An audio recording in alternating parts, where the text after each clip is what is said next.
Le 30 septembre 1984, il y a exactement 30 ans, jour pour jour aujourd'hui, le silence a envahi à jamais les entrailles du sous-sol wallon.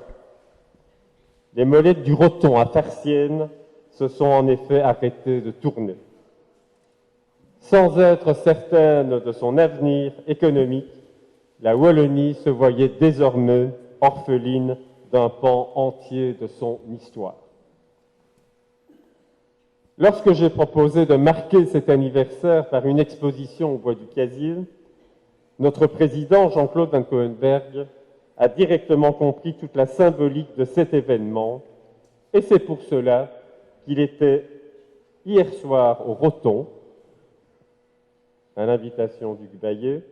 Malheureusement, comme notre bourgmestre Paul Magnette, il est retenu ce soir par un important congrès politique. En leur nom, je salue la présence d'Hugues, député européen également, attaché à l'histoire des Gueules Noires de sa commune, il aura l'occasion de nous en parler, mais aussi au développement du site du Bois du Casier, requalifié il y a bientôt 15 ans grâce aux fonds structurels européens.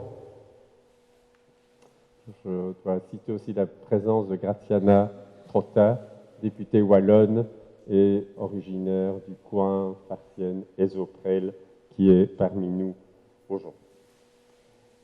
À Marcinelle, le 30e anniversaire de cette fermeture nous donne l'opportunité de revenir sur les raisons de la disparition de l'industrie charbonnière et les problèmes sociaux que cela engendra.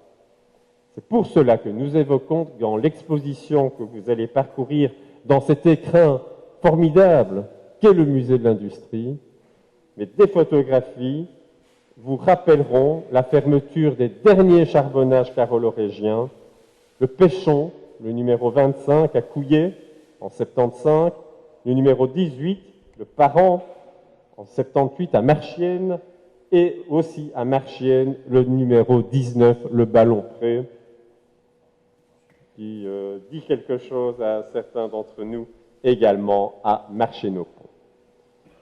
Mais aussi sur un site reconnu patrimoine mondial de l'UNESCO comme l'un des sites miniers majeurs de Wallonie, pour la reconnaissance d'un métier, de ses dangers et de ses solidarités, comment ne pas rappeler le dernier accident important du bassin de Charleroi qui, le 7 novembre 1972, au Péchon à Couillet, fit 6 victimes. 2 Espagnols, un Italien, un Belge et 2 Turcs. Car, autre anniversaire important, cette année, cela fait 50 ans que les dernières vagues d'immigration importantes virent arriver en nombre les Marocains et les Turcs pour travailler dans les mines. C'est pourquoi nous avons associé à cet événement, par l'intermédiaire de l'échevin Mohamed Fekraoui, qui est parmi nous, de la ville de Charleroi, la plateforme régionale qui regroupe les associations de ces 2 communautés qui commémorent ce 50e anniversaire. Un an après la fermeture du Roton, sortait de presse en 1985 l'ouvrage « Le Roton, dernier charbonnage de Wallonie » à l'instigation d'Archives de Wallonie, Musée de la photographie. Réalisé sous la coordination de Jeanne Vercheval, dont on ne soulignera jamais assez le travail important d'archivage de l'histoire des métiers en Wallonie, assisté par Sabine Debé, un livre constituait le catalogue d'une exposition du même nom. Aujourd'hui, 29 ans après, Véronique Vercheval, la fille de Jeanne, Bernard B. et Jean-Luc Derue, ce dernier est présent ce soir, 3 des 8 photographes ayant participé à l'aventure, ont accepté avec la même ferveur de rouvrir l'album aux souvenirs, leurs souvenirs, mais surtout ceux des anciens mineurs. Pour l'occasion de cette exposition, 4 autres passionnés les ont rejoints. Vincent Vinck, dont les diapositives que vous pourrez découvrir sur les 2 faces du tramway, dont les diapositives nous font prendre conscience d'un univers pouvant aussi être en couleur. Notre ami Théodore Bellefroy, qui a tenu de Liège à être présent, et nous l'en remercions, et ces clichés, souvent d'une ambiance suranneuse, juste avant la fermeture des charbonnages, ainsi que Gérard de Tilleux, qui ne connaît pas Gérard, qui est l'un des apôtres pour que des témoignages de ces lieux éventrés par l'histoire demeurent, ainsi que Clemens Schulgen se sont joints pour vous présenter un complément de photographie sur les autres sites miniers. Tous les 4 sont présents ce soir, à l'exception de Clemens.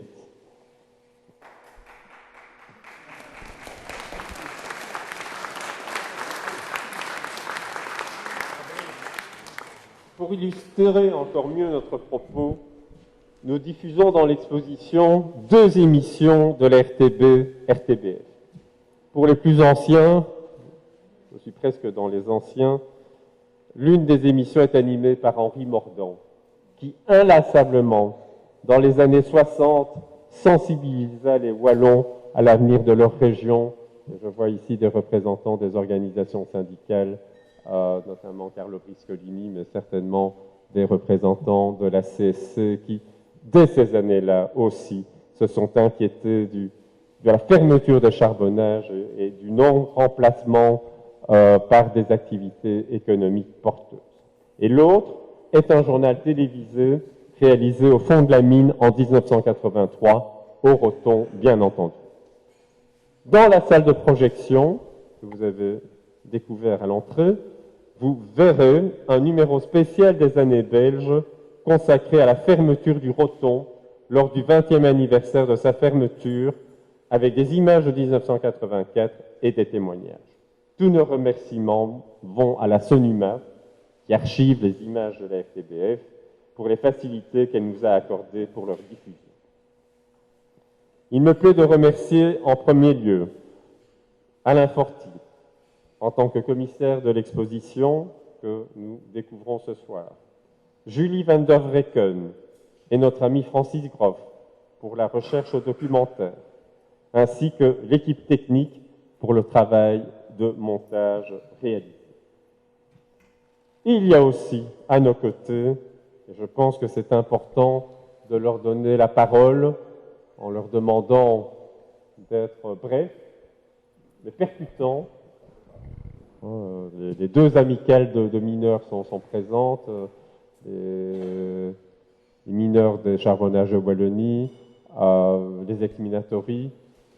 Je voudrais aussi souligner la présence de Guylaine de Villers, qui a porté, montre-toi Guylaine, qui a porté la reconnaissance, notre demande de reconnaissance UNESCO à 2 reprises. Je crois qu'il faut dire que ce travail a été de longue haleine, récompensé, et c'est grâce à ce travail-là que nous avons une augmentation de fréquentation de 20 à 30% actuellement. Je crois que c'est tout à fait remarquable. Donc, passer la parole à d'anciens travailleurs, ingénieurs ou ouvriers du Roton, je demanderai d'abord à quelqu'un que je vois souvent, parce que non seulement il aime le bois du casier, mais il aime manger au bois du casier. Vous savez qu'il y a un restaurant classé 14 sur 20 au Gaumillot. Bon, c'est aussi une partie du bois du casier, cette volonté que sur ce site, ce soit des choses de qualité. On ne peut pas rendre hommage aux travailleurs qui sont morts ici en offrant uniquement des boulettes sauce tomate. Il y a aussi une façon de recevoir et une façon de présenter ce qu'est la Wallonie d'aujourd'hui, et le restaurant Le Saint-Charles y participe. Mais aujourd'hui, Roger, c'est pour parler du Roton